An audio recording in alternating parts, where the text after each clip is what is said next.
وقال محمود حدثنا أبو أسامة قال حدثنا هشام بن عروة قال أخبرتني فاطمة بنت المنذر عن أسماء بنت أبي بكر قالت دخلت على عائشة رضي الله عنها والناس يصلون، قلت ما شأن الناس؟ فأشارت برأسها إلى السماء، فقلت آية، فأشارت برأسها أي نعم.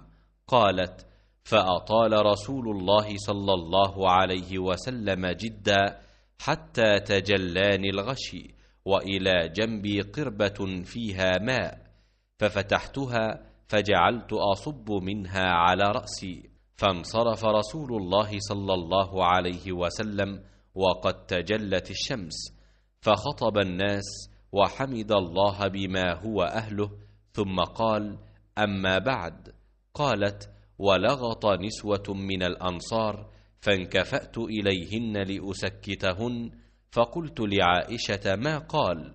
قالت قال ما من شيء لم أكن أريته إلا قد رأيته في مقامي هذا، حتى الجنة والنار، وإنه قد أوحي إلي أنكم تفتنون في القبور مثل أو قريب من فتنة المسيح الدجال، يؤتى أحدكم فيقال له ما علمك بهذا الرجل؟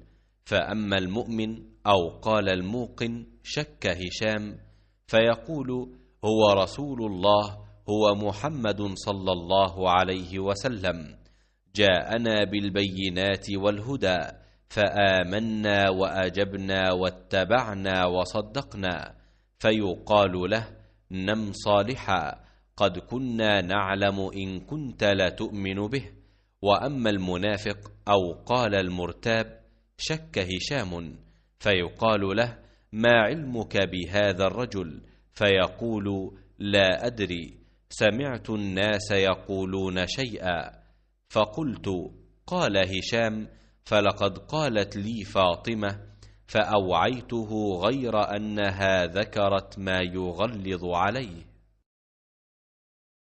فاطمہ بنت منذر نے خبر دی، ان سے اسماء بنت ابی بکر رضی اللہ عنہا نے، انہوں نے کہا کہ میں عائشہ رضی اللہ عنہا کے پاس گئی، لوگ نماز پڑھ رہے تھے، میں نے اس بے وقت نماز پر تعجب سے پوچھا کہ یہ کیا ہے؟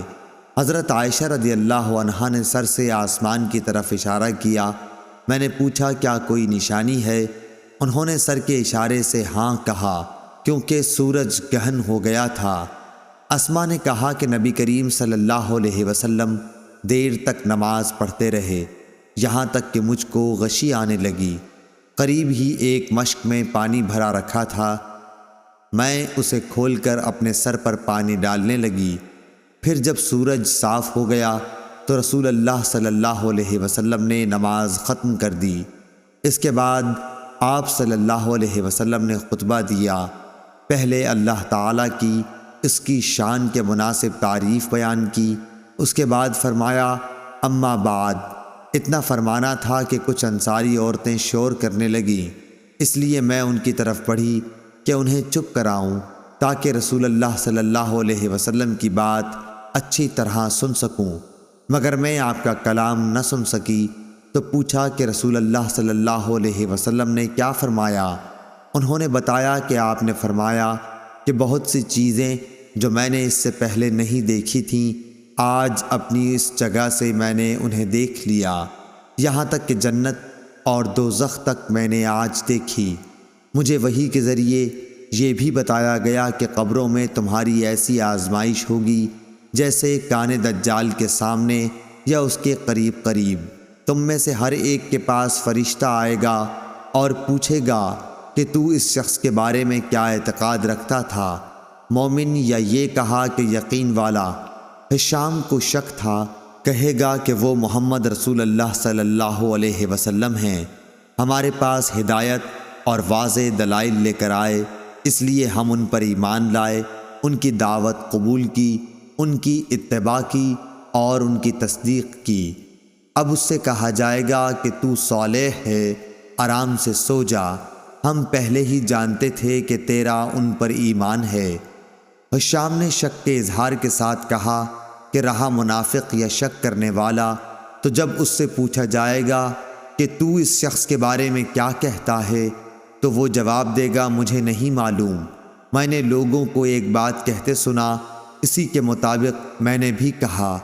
حشام نے بیان کیا کہ فاطمہ بنت منذر نے جو کچھ کہا تھا میں نے وہ سب یاد رکھا، لیکن انہوں نے قبر میں منافقوں پر سخت عذاب کے بارے میں جو کچھ کہا وہ مجھے یاد نہیں رہا۔ صحیح بخاری حدیث نمبر 922۔